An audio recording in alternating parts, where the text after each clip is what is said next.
So I finally found a replacement for this Fire Tablet HD.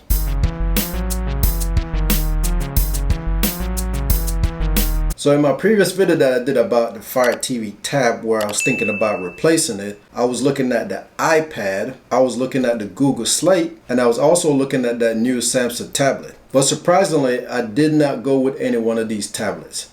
I was swaying towards either the Samsung or the Apple iPad. But I didn't want to get stuck back on the Apple iPad because certain things I like to do on the Android tablets that I cannot do on the iPad. So that was leading me back to the Samsung tablet. But then I changed my mind about even getting the Samsung tablet. Not even any one of those tablets, period. And that decision was made by the cost. I didn't want to spend that much money on a tablet because my use of a tablet is very limited. It's more of media consumption. So the multitasking features and all those other features of the tablets that they can do wasn't really appealing to me to justify that cost. So I went back to the drawing board and started researching to find another tablet that would suit my need. So I narrowed it down to the Huawei MediaPad T5. This has all the power that I need, expandability, and it's an Android tablet, which is where I was swaying towards anyway. And this is a 10.1 inch tablet that's 1080p Full HD. It is very thin, light, and durable. It's coming in at 460 grams. And it has a 16:10 aspect ratio, which is great for watching movies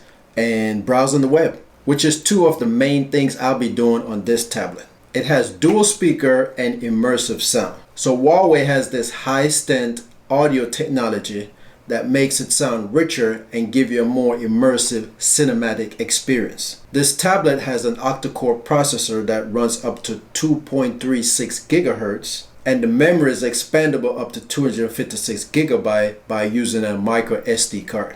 The operating system that's installed on it right now is the Android 8.0, and it's running the EMUI 8.0, which is a interface that Huawei created to run on top of Android. And I've been using it on my phone for the last 2 years because I have the Huawei phone, so it is something that I can easily pick up and run with.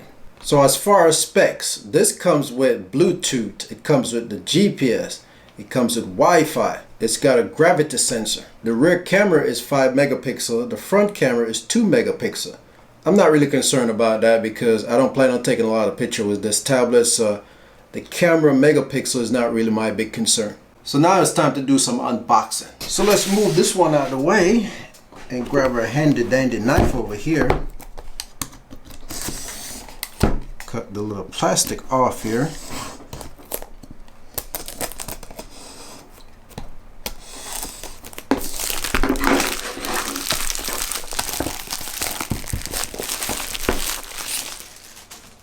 So let's slide off this cover, see what's on the inside.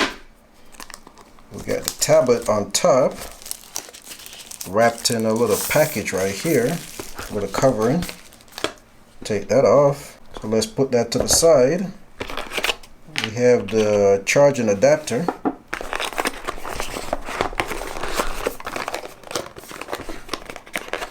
We got the pin to remove the slot for the SD card. Paperwork and the USB cable. And I think that's it. So let's move that out of the way.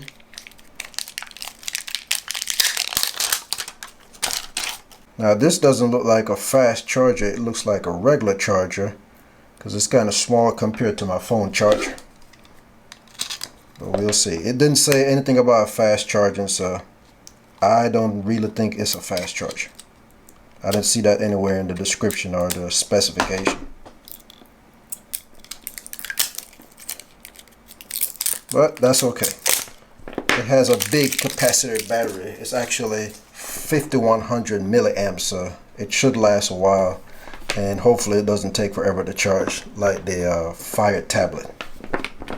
So at least it has enough power to power on, so I don't have to worry about charging it right now. Hopefully it has enough where I can complete this little demonstration. That's the famous chime I'm used to, just like when I turn on my phone. Okay, so let's go to the setup procedure. English, yes. Do I agree with the terms? Yes. I don't think I have any choice. Can't really disagree with any of this stuff anyway, because I don't think you're going to get too far. Okay, so I enter my Wi-Fi login information, and now it's checking for updates. Do I want to turn on the services? Yes. Backup. Yes, yes, yes, yes. Send usage diagnostic data. I'm going to go ahead and turn that off. Improve location. Help apps find your location. We're going to turn that off. I want to use that when I feel like it. Backup to drive. Yes. Install updates and app. Okay. Accept. Screen lock style. Let's do that later. Yes, we're going to skip for now. Welcome to your blah blah blah. We got to change that because that doesn't sound right. We're not going to worry about doing any transfer. We're going to treat that as a solo tablet. Set a password to unlock. We're going to skip that for now. I'll do that later when I'm finished with this demonstration. Assistant. Yes, I agree. I like the voice assistant. So there it is. There's a tablet. It's ready to go. There's all the Google apps. So let's see what's available in apps. And as you can see, it has some app already pre-installed, like booking.com. That I'll be deleting. Kids Corner can go because this is my tablet, not for kids. And what else do I have here that probably go? So I see some apps there that I will uninstall that I know I'm not going to use. So Netflix is there, which I will use. So now I can use this for my media consumption because that's the reason why I bought the Fire Tablet HD. But the fact that it's dying so often that it makes it useless to use, because every time I'm ready to use it, I have to charge it up again because it's totally dead.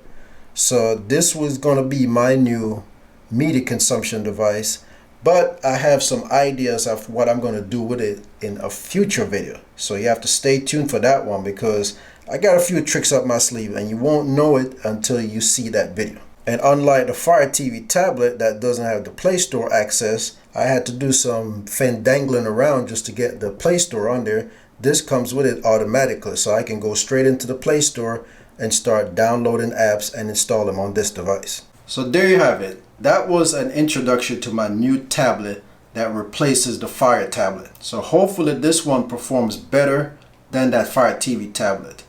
The Fire TV tablet cost me $150. This one cost me $179. Now that's a $30 difference. Whether it be good or bad, I don't know, but we'll see when we put this new tablet to the test. Because I'm really just looking for a low-cost tablet with good performance. I don't expect great performance like the more expensive tablets, but just good enough to do what I need to do. And that's the reason why I look for tablets like these. And since I know the Huawei brand because I have 2 sets of Huawei phones so far, I figure, you know what, let me try their tablet and see if it performs as well as their phone. Okay, so now that I have replaced the Fire TV tablet with this new one from Huawei, I'm going to put it through its test and see how well it works. I have some ideas that I plan on using with this tablet. Until then, thanks for taking the time for watching this video. I look forward to see you next time. Have a good one.